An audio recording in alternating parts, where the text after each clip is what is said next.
It's Peaches here, and this is Peaches Pit Party, the podcast. A lot of puh sounds with that title. A replay of today's full show, which you can hear weekday afternoons live on K-Barrel 101. I hope you like what I have to say, and if not, well, then I'm sorry, not sorry. Enjoy. We have made it to pre-Friday, a.k.a. Thursday. Hope all is well with you. It is the start of Peaches Pit Party here on October 3rd, 2024.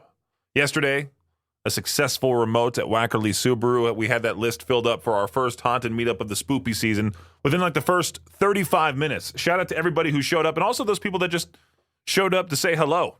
Really appreciate that big time. If you got your name on our list, we'll see you tomorrow at the Haunted River in Manan around 7:30. It's going to be a great time as per usual. If you want to get a hold of me, 208-535-1015. That is the number to reach me. Earlier today, yesterday the news dropped that, 3 Days Grace was doing something with their former lead singer, Adam Gontier. And now, looks like they're reuniting. Yesterday, Matt posted, or 3 Days Grace as a band posted on their account that, there's like a little clip of a voicemail being received by Matt from Adam saying, hey, I'll meet you in the studio. Well, it wasn't until this morning that it was officially announced that after performing together in Nashville around this time last year and spending time in the studio since, 3 Days Grace is excited to announce the official return of Adam Gontier to vocals in 3 Days Grace, with Matt remaining as a lead vocalist as well. So some people were speculating like they'll just duet it on this new album, but when it comes to touring, Adam will do his songs, Matt will do his songs, and maybe they'll do like the duet stuff together on stage, something like that, like the old Van Halen situation. I thought that was really cool. I'm excited for that. I love seeing bands reunite, putting their differences aside and getting back together out there, making music. Hopefully they have a tour next year, make their way to the area. That would be awesome. If you want to go check out any concert, make sure to go look at that concert calendar at riverbendmediagroup.com. October is full of them, which reminds me that I need to send an email to somebody very important to try having a band stop by our studio on their current tour. Hopefully that can happen. I got some good old Metallica on the way here soon, and we'll continue Peaches Pit Party here in just a bit. Teenage boys have decided that the sexiest thing in the world is smelling like an old dude. It's the latest trend sweeping high schools and junior highs. Boys from 13 to 18 are collecting vintage colognes from as far back as the early 90s. They're stealing them from the dusty shelves of older relatives and scouring eBay and other resale sites where used bottles of the old stuff are going for as much as $150. So now with this trend going on, I'm sure they'll try to charge a whole lot more. Big favorites include, how do I say this? Le Mal, which hit the market in 1995. Aqua de Gio, which launched a year later. They're gone from malls, but teens are lining up to find them. Looking at some of the stats here, about 44% of boys ages 12 to 14, 57% ages 15 to 17 use fragrance, according to market research firm Mattel. I used to be that guy around Christmas time to get cheap presents for my friends. I would go to Ross and go get their cheap colognes they had there. The funnier the brands, the better. I think one year I gave my friend Bobby like a Hummer H2 cologne, which he did wear on a couple of dates, and yeah, it helped him. It helped him big time. Yesterday I mentioned Fat Bear Week. I think it was supposed to start yesterday, October 2nd through the 8th. It's now in full swing after some gory delay. It was postponed by a day after live stream cameras captured two Alaskan grizzlies fighting Bear 402. Unfortunately, did not survive the brawl. National parks like Katmai protect not only the wonders of nature, but also the harsh realities. Each bear seen in the webcams is competing with others to survive, the park said in a statement. Fat Bear Week commemorates the bears' summer-long effort to fatten up for hibernation over the winter. You can actually vote for your favorite Bruin at explore.org/fatbearweek. I got to explore this URL for myself. You can do the same. American dock workers, they're on strike, which could impact which foods are available at the grocery store. Since the strike affects imports, goods from overseas may be harder to find. I was seeing all this news the past couple of days on Facebook from groups like Life in Idaho Falls, etc., of people going to the local Winco or whichever grocery store and just hoarding all the toilet paper, putting in their carts, also getting water bottles as well. Well, here's a little thing. The water and toilet paper is unnecessary to just randomly buy out of nowhere. Chris Tane of UCLA believes seafood, bananas, and alcohol could be the most impacted foods. Cherries, hot peppers, avocados could also be in short supply. Shop local brands to keep your kitchen fully stocked, is what this article says here. Again, there's no need to panic every time something like this happens and then run to whichever store you're going to. Think about that thought process there for a second. I'm panicking that the dock workers are on strike. I need to go to Winco and buy all the toilet paper.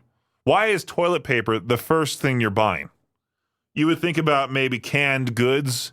If you really wanted to survive something, you would go to the canned food aisle and take all of that stuff instead, not the toilet paper.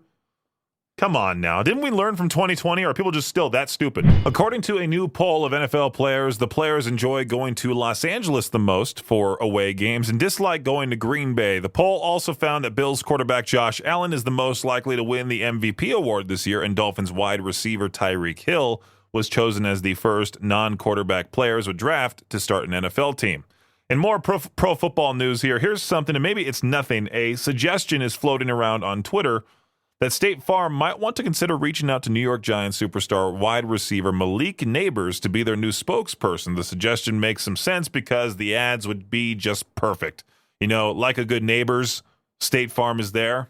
And in basketball news, while there are plenty of sports events going on out there, keep an eye out for the Big Blue Madness event held by the University of Kentucky men's basketball team on October 11th. It's pretty much a scrimmage event, giving Kentucky fans a chance to meet the new players and get everyone excited for the upcoming season. And this year, the action will take place on an LED video board, or any LED video floor, making it the first college basketball event to be played on such a stage. The video floor allows for interactive applications during the event and changes colors and design patterns along the way. That does it for your Shot Clock Sports Update right here on K-Bear 101. K-Bear 101, Idaho's only rock station. I'm not a big fan at all of solicitors.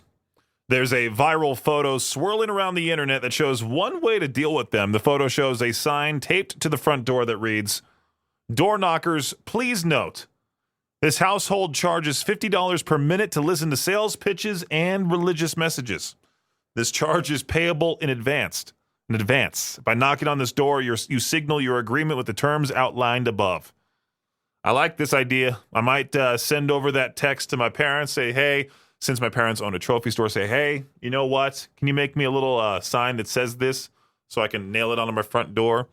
Haven't had that many people show up to my front door because my front door is in a very weird spot. It's hard finding it if you're not familiar with that area of town. So I've only had a couple of times where people have knocked on my front door to try to, spread the message about a certain thing, or even attached. The worst is when they attach something to your doorknob and then you have to throw it away yourself. First world problem when you have to deal with something like that. If you follow us on Facebook, you've probably already seen the post that I made earlier today that I essentially stole from another radio DJ who, I don't know how he found this picture, because I don't think he would be looking up Boise State beach volleyball team in his free time. I doubt it, but there's a possibility that he just decides to randomly look up beach volleyball teams. All right?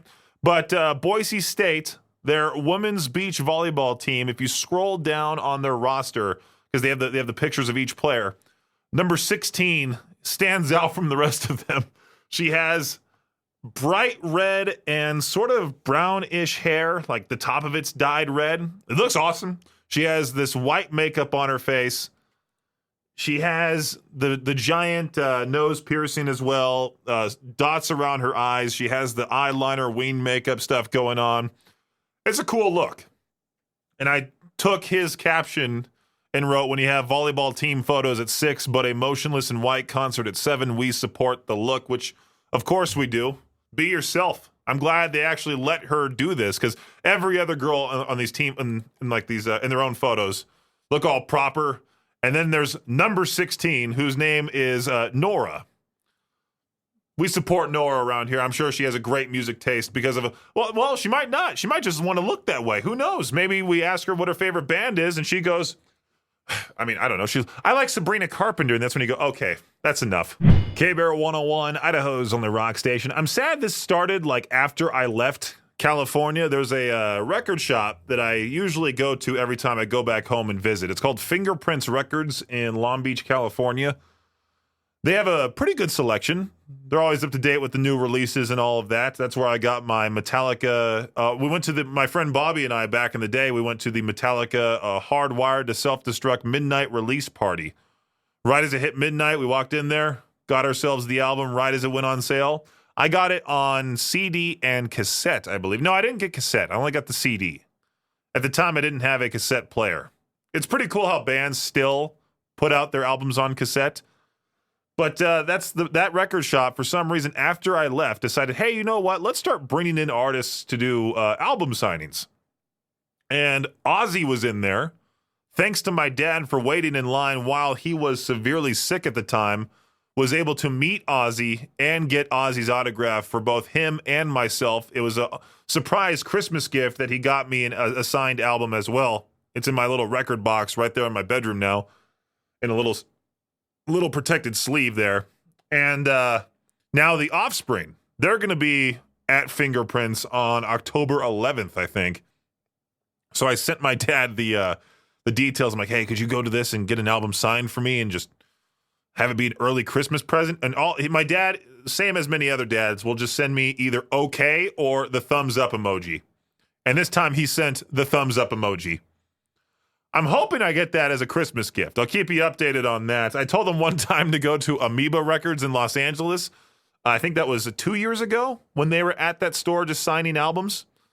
And my dad thought Lamb of God was a Christian band when they showed up. I'm like, no, Dad, Lamb of God's a metal band. If you could have showed up, that would be great. But driving to L.A. from Orange County, that's quite the hassle. Fingerprints, Long Beach is right there. So I'm hoping, like I said, the Offspring album gets signed and he'll be able to gift that to me and meet the Offspring.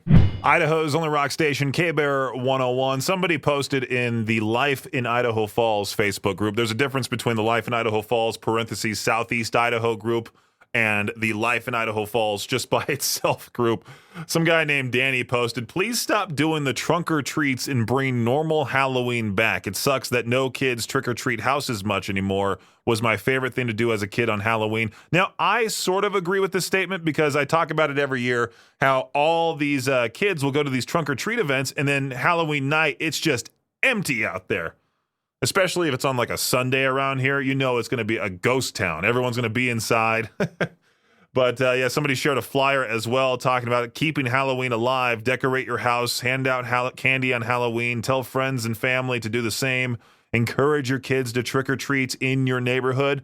You go trick or treat everywhere. Victor just talked about this story about how two kids rang his doorbell and said, hey, what are you giving out on Halloween? Like they're literally trying to plan their route. And they came to his house on October 1st. That would be fun. That's a unique idea. But yeah, I've seen these trunk or treat events pop up everywhere now, and people just do that and say, you know what? Forget about actual Halloween night. Let's just do these trunk or treat events. And I would say you might as well just do the trunk or treat events and also trick or treat on Halloween. Get your kids the most candy. Back when I was a young kid, we would trick or treat, and my dad would go, hey, do you want to donate most of your candy to the quote-unquote big pumpkin, and in exchange, he would give me money back, or the big pumpkin would give me money back. And back then, I was stupid, and I was like, no, I'm keeping the candy. Now I really wish I had that money. K-Bear 101, Idaho's only rock station. I was just talking about Halloween, and I wanted to bring up that subject again, only because this is something near and dear to my heart, because I experienced it as a kid, that if you're handing out candy on Halloween, do not even fathom asking the question, aren't you a little old to be trick-or-treating? I don't know why exactly there was an age limit put on trick-or-treating. Like, for some reason, it has to be kids, but trick-or-treating should be for everybody. There was some post one of my friends made on Facebook talking about kids shouldn't have to carry blue candy buckets on Halloween to indicate that they have something like autism, maybe. Kids don't have to wear some kind of indicator in order to get free candy. Kids, teenagers, adults, they can ring the doorbell at my place anytime. Will I hand out candy this year? I'll try to. My front door is in a weird spot. I've mentioned that before on the show.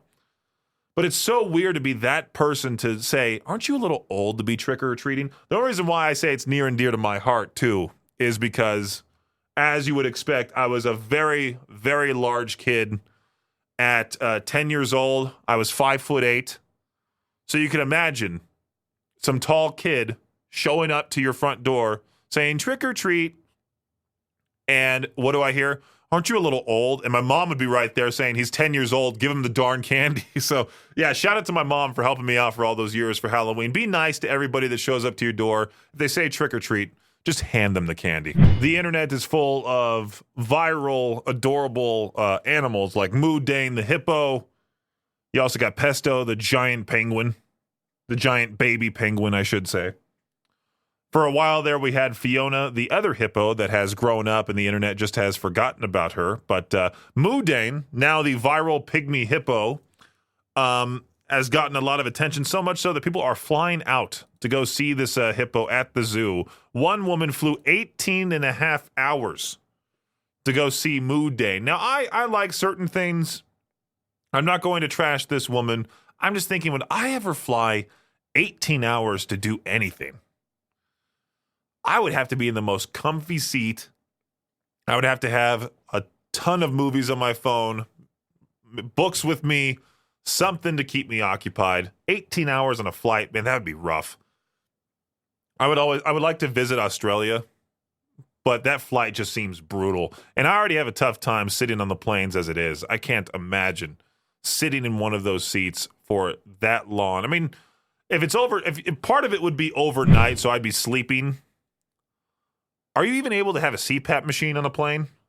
Like if you have to sleep on the plane, do they allow you to have your CPAP machine? I'd be worried about that if I was forced to sleep without the CPAP, because I've gotten so used to it now that I feel like if I fall asleep without one, I'll just wake up like freaking out, panicking. My heart would go nuts. I'd have some sort of medical emergency on the plane that would cause it to emergency land, something bad like that. Oh, man. Maybe I should look that up. Do they allow CPAP machines on airplanes? Like, how would we be able to plug that in? Am I allowed to carry my CPAP machine on board the plane? Do I have to remove it from my carry-on? Oh, no, not that. I'll have to look into this and keep you updated. K-Bear 101, I had to pop in here on the air real quick to say, yeah, you can have a CPAP on a long flight if you need to sleep. You just need to check with your airline, check your CPAP machine, have like this portable pack with it, something like that.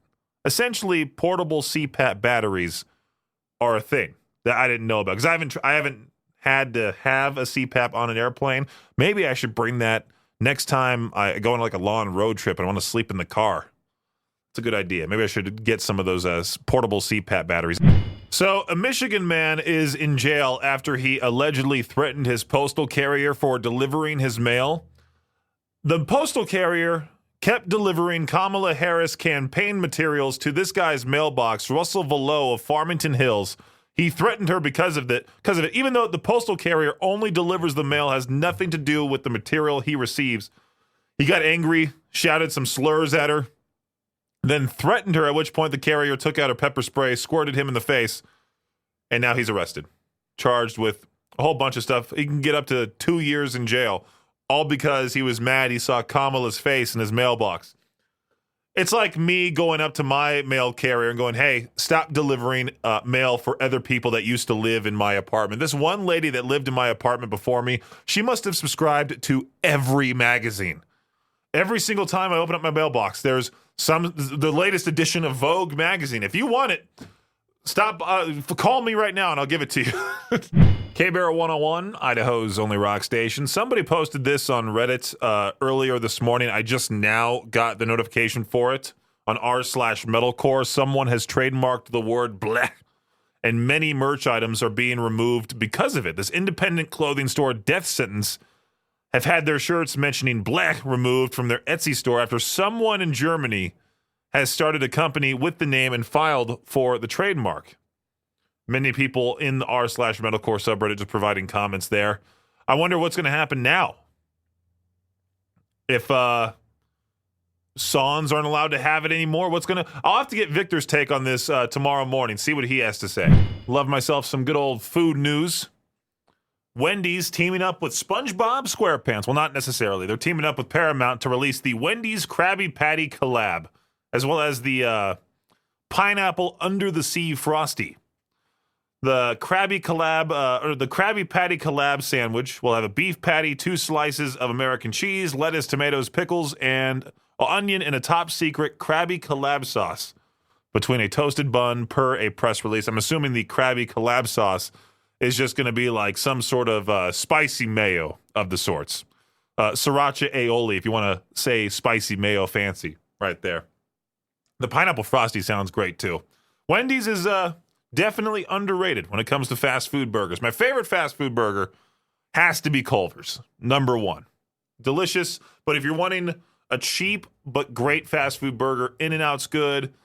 Wendy's, very close behind it. I saw this question yesterday, talked about it a little bit yesterday. Now that I'm doing To Peach Their Own today, I said, you know what? Let me go ahead and ask this question. What makes you feel old? Rather than saying, like, your age, life, give me a good example. Someone said children from 3 to 21 years old. Yeah, because when you find out what year they were born, it blows your mind.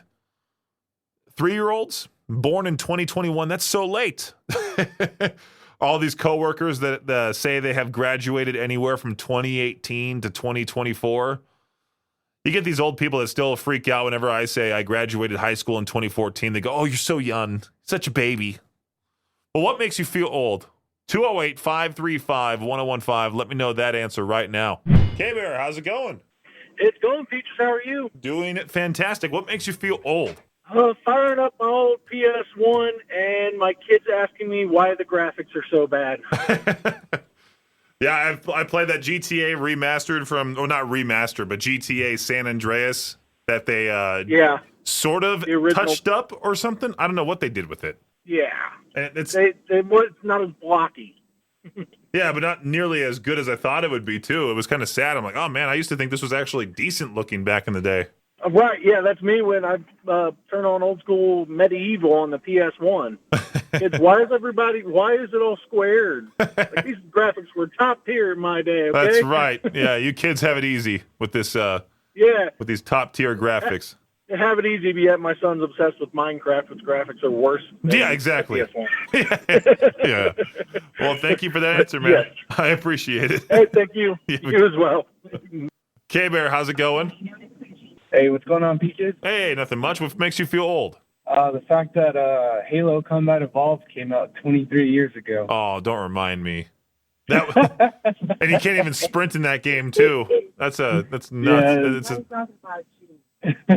21-year-old game. That is crazy. I know, yes. I can't believe it. I think I was 6 when that game came out. I was around 6 or 7. Yeah, 21 years old. Yeah, I was around 7 years old when that came out. Yeah, that's what makes me feel old. Yeah, especially when you see like Call of Duty World at War when that was released. Same with Black Ops 1. Oh my God. Yes, don't remind me, dude. Yeah. What makes you feel old? Call into the show for To Peach Their Own, 208-535-1015. K-Bear, how's it going? Hey, Peaches. Now, what makes you feel old? Talking to the younger generations and all the old sayings that we used to have, like 3 sheets to the wind, you know. Most younger generation don't know what that means. I have no idea. Oh, wow. Hey, K-Bear, how's it going? Hey, not too bad about yourself. Oh, doing great. What makes you feel old? Oh, I was just going to say, when somebody says Aquadigio is an old fogey cologne. Oh, the whole, like, old... I was reading that story. I'm like, wait a minute. I remember that brand. Yeah. That's funny. Yeah, but that was, like, one of the first ones I ever got. So... calling it old, I mean, it fits, but I never really thought about it until you said it. If you have a bottle still, definitely keep it around because it looks like now they're popular and you could sell it for a lot of money. Yeah, who knows what else is going to come back into style and you'll be able to unload for cash. Yeah, I mean, Tamagotchis, they're back now. Jinko jeans, they're back. The Sony Walkman, I think, is making a comeback, and it's now Bluetooth. Yeah, that's ridiculous. Hey, K-Bear, what's going on? Hey, you know what makes me feel old, man? My kid's going through all my records, my concert T-shirts, and they're like, oh, what about this band, that band? And I'm like, oh, I saw them in 86, I saw them in 88, and then realizing that was 35, 40 years ago. There was somebody that had a comment on the K-Bear group saying, I saw Nirvana live, and I still think that it wasn't 10 years ago, but 30 years ago. And the same exact boat as you. Yeah, it's exactly. It's very weird how like I refer to the 1980s as 20 years ago because I'm so used to thinking it's the early 2000s. No, the 1980s were 40 years ago. That's utterly insane. Thanks for listening to Peach's Pit Party, the podcast. If you enjoy the show, please share, subscribe, and rate the podcast. Peach's Pit Party is hosted by me, Peaches, and is a production of Riverbend Media Group. For more information or to contact the show, visit riverbendmediagroup.com. Until next time, Peach out.